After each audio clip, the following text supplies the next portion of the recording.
Assalamualaikum warahmatullahi wabarakatuh.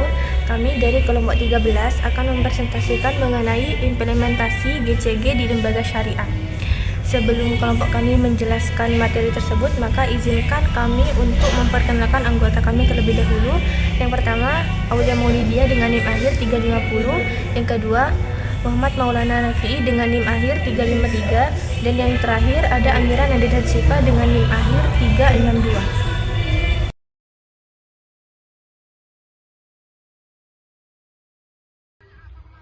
Baik, yang pertama ada penciptaan prakondisi dalam pelaksanaan Good Governance Bisnis Syariah. Untuk menegakkan Good Governance Bisnis Syariah atau GGBS, perlu diciptakan prakondisi yang mendukung perkembangan bisnis berdasarkan prinsip syariah. Prakondisi ini harus dipertimbangkan dua aspek, spiritual dan operasional. Secara spiritual, GGBS itu membutuhkan komitmen ketakwaan dalam aktivitas bisnis. Ketakwaan akan membawa berkah dan menciptakan iklim bisnis yang adil. Kalau secara operasional, GGBS itu menurut kerjasama 4 pilar utama, itu negara, ulama, pelaku bisnis syariah, dan masyarakat. Udah. Selanjutnya ada beberapa pedoman pokok pelaksanaan. Yang pertama itu prakondisi spiritual. Upaya untuk menegakkan ketaatan dan kepatuhan dalam kegiatan bisnis melalui penerapan GGBS itu dilakukan dengan cara memiliki komitmen takwa yang diwujudkan melalui tahapan niat, pemahaman yang benar, keyakinan, kesungguhan, dan konsisten untuk menjalankan GGBS. Yang kedua ada prakondisi operasional. Itu secara operasional, prakondisi yang dibutuhkan dalam pelaksanaan GGBS adalah berfungsinya secara optimal peran 4 pilar, negara, utama, pelaku bisnis, dan masyarakat. Itu ada 4, yaitu peran negara untuk peran penyusunan dan pengembangan sistem dan undang-undang. Yang kedua ada peran ulama, peran penyusunan pengembangan standar syariah. Yang ketiga ada peran pelaku bisnis syariah, mempersiapkan diri dengan komitmen yang kuat untuk melaksanakan pedoman umum GGBS. Yang keempat itu ada peran masyarakat untuk peran penyusunan dan pengembangan sistem dan ketentuan. Selanjutnya ada asas Good Governance Bisnis Syariah. Bisnis syariah harus berdasarkan pada 2 pijakan utama, yaitu yang pertama pijakan spiritual, yang kedua pijakan operasional. Untuk memperoleh keberkahan, bisnis harus berasaskan iman dan takwa yang diwujudkan melalui prinsip halal dan thayyib atau baik. Yang kedua ada pijakan operasional.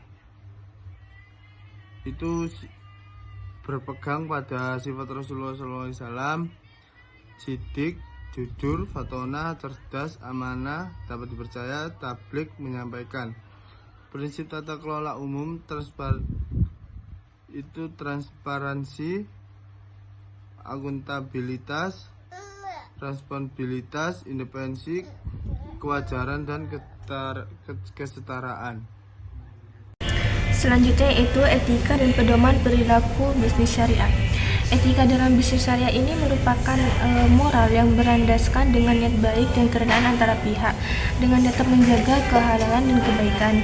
Ini sejalan dengan surat An-Nisa ayat 29 tentang larangan mengambil harta secara batil kecuali lewat perdagangan yang saling ridho. Nilai-nilai bisnis syariah. Yang pertama, nilai bisnis syariah itu merupakan dasar moral untuk mencapai visi dan misi yang perlu diterapkan terlebih dahulu sebelum merumuskan nilai-nilai tersebut. Yang kedua itu nilai-nilai sebagai dasar moral yang dapat disusun menggunakan istilah yang sederhana dan disesuaikan dengan situasi tiap perusahaannya. Terus yang ketiga yaitu dalam praktiknya dasar moral itu dapat dirumuskan lewat nilai umum seperti integritas dan profesionalisme, namun tetap berpedoman pada etika bisnis yang syariah. Yang selanjutnya itu etika bisnis syariah. Yang pertama, etika bisnis syariah itu menjadi pedoman bagi pelaku usaha syariah dalam menjalankan para pemangku kepentingan berdasarkan nilai-nilai yang dianut dalam bisnisnya. Yang kedua, penerapan etika bisnis syariah ini secara konsisten akan mendorong terciptanya lingkungan dan mendukung terbentuknya budaya bisnis yang islami. Terus yang ketiga yaitu pelaku bisnis syariah perlu merumuskan etika bisnis secara jelas dalam pedomannya perilaku agar bisnis berjalan dengan baik dan dilandasi dengan saling ridho. Yang keempat yaitu organ entitas bisnis syariah. Untuk mencapai tujuan organisasinya itu dibutuhkan sistem yang teratur dan tidak berjalan sendiri-sendiri. Hal ini sesuai dengan Al-Quran dalam surat Ali Imran ayat 103 dan sabda Rasulullah SAW yang mendorong kerja yang baik dan profesional. Sayyidina Ali radhiyallahu anhu juga menegaskan bahwa kebenaran tanpa sistem bisa kalah oleh kebatilan yang teratur. Karena itu, bisnis syariah termasuk pelaksanaan GGBS harus dijalankan secara sistematis dalam pedoman GGBS. Bisnis syariah ini mencakup berbagai bentuk perusahaan sebagai PT koperasi, usaha bersama, dan semu perorangan. Fungsi kegiatan bisnis syariah. Yang pertama itu kepemilikan.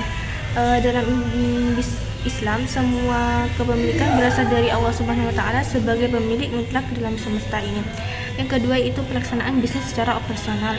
Pengelolaan sumber daya yang baik dapat dilakukan melalui bisnis asalkan dilakukan secara sah dan saling ridho. Yang ketiga yaitu pengawasan dan nasihat. Dalam bisnis syariah, Allah dalam pengawasan utama ini mendorong kehati-hatian dan saling menasihati dan menghindari kecurangan karena setiap perbuatan akan dipertanggungjawabkan di dunia dan akhirat. Dan yang keempat yaitu pengawasan aspek syariah. Bisnis syariah ini wajib menunjukkan pengawasan untuk memastikan kepatuhan syariah sesuai perintah dengan Allah dalam surat An-Nisa ayat 39 agar taat pada Allah dan Rasulnya dan pemimpinnya serta kembali ke Quran dan Sunnah saat ada perbedaan. Selanjutnya yaitu kepemilikan entitas bisnis syariah. Yang pertama, konsep saham dalam syariah. Itu ada saham adalah bukti kepemilikan seseorang atau badan dalam suatu perusahaan. Yang kedua, perserikatan dalam kepemilikan bisnis syariah yang dikenal sebagai syirkah musahamah. Yang ketiga itu bentuk kepemilikan perusahaan yang berbagi resiko dalam keuntungannya. Yang keempat itu perusahaan yang menyatakan dirinya sebagai entitas syariah dan tidak boleh menerbitkan saham dengan hak-hak istimewa yang bertentangan dengan prinsip syariah. Yang terakhir, semua hak dan kewajiban saham itu harus adil dan profesional. Investasi saham dalam ekonomi syariah. Ini yang pertama ada saham sebagai bentuk investasi jangka panjang yang berpotensi besar dalam pengembangan ekonomi syariah. Yang kedua, sebelum membeli saham investor itu harus memastikan jenis kegiatan usaha dan cara pengelolaan usaha dalam sesuai prinsip-prinsip syariah.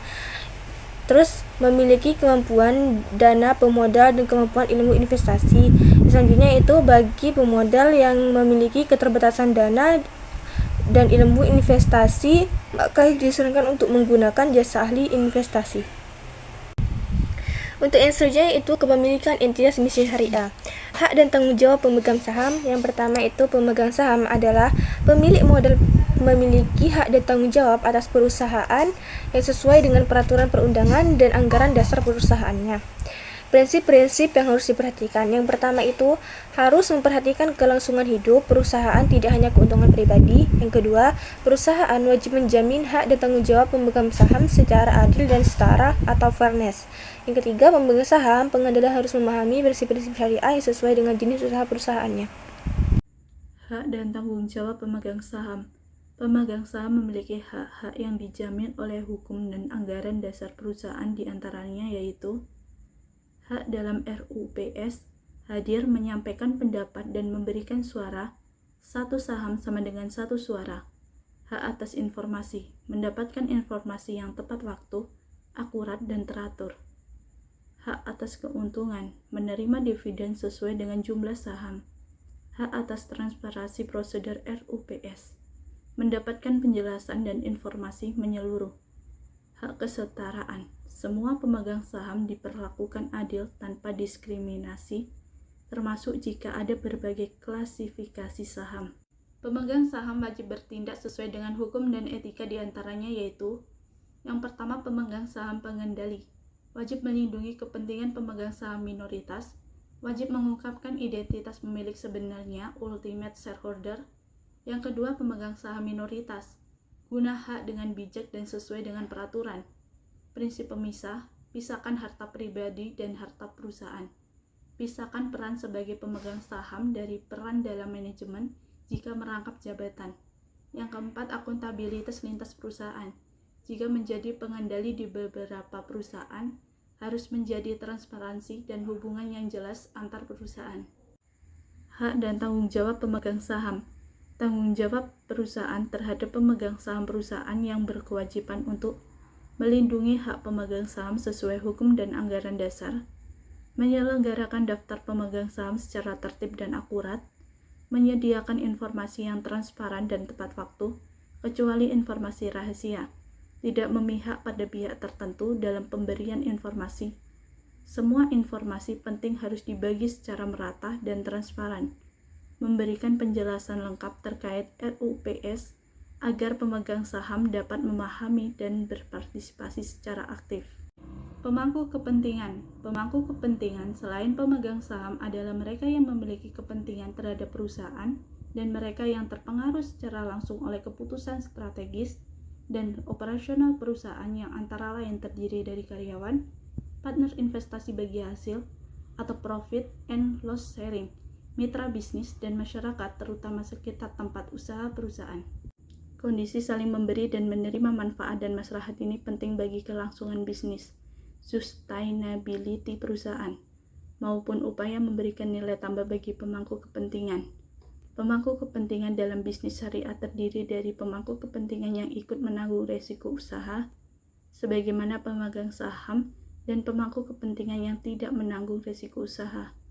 Pemberi manfaat dan maslahat kepada para pemangku kepentingan dapat diwujudkan melalui kegiatan bisnis yang direkomendasikan oleh ajaran Islam, yaitu transaksi yang berbasis pada keadilan. Pemangku kepentingan. Antara perusahaan dengan pemangku kepentingan harus terjalin hubungan yang sesuai dengan asas kewajaran dan kesetaraan, fairness. Perusahaan harus memberikan pelayanan yang terbaik, ihsan kepada pengguna produk dan jasa perusahaan, masyarakat sekitar perusahaan, serta melakukan pelayanan sosial sebagai bagian dari Corporate Social Responsibility (CSR). Perusahaan harus memberikan manfaat dan maslahat secara luas, sekaligus berimplikasi bagi kelangsungan hidup perusahaan itu sendiri, yang seringkali dirumuskan dalam triple bottom line, people, planet, profit, yakni memberikan manfaat sosial, manfaat lingkungan, dan manfaat ekonomis. Prinsip dasar muamalah dalam bisnis syariah.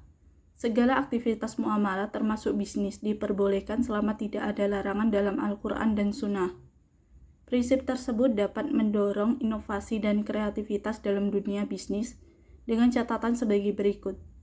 Harus melalui ijtihad, usaha intelektual dan spiritual untuk menetapkan hukum.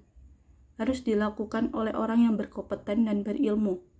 Batasan inovasi yang tidak melanggar larangan syariah.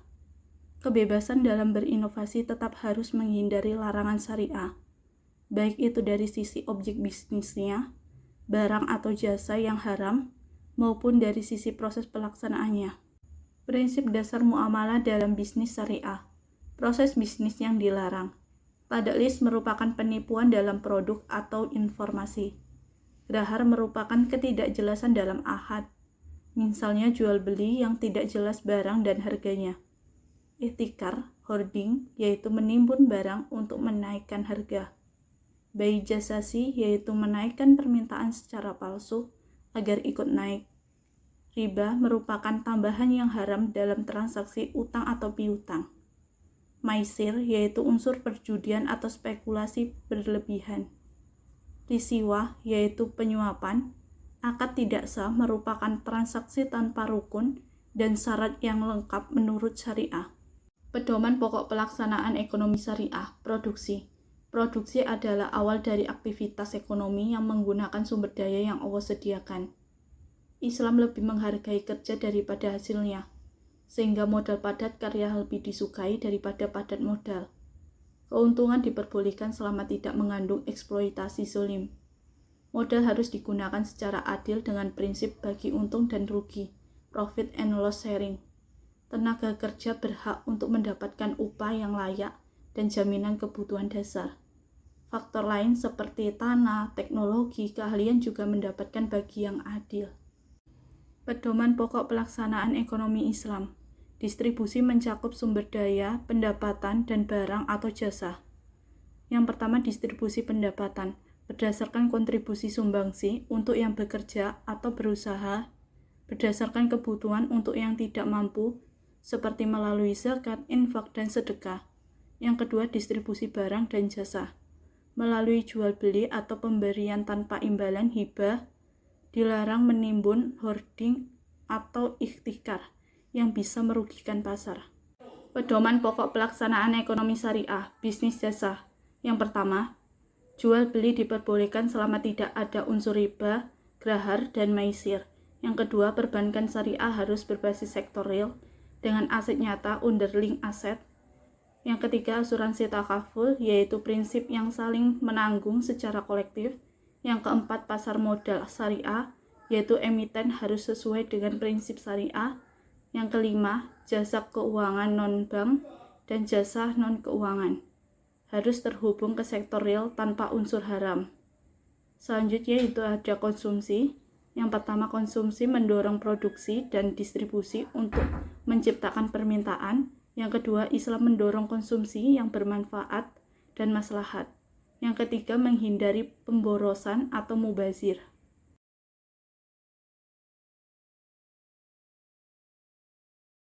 Sekian presentasi dari kelompok kami.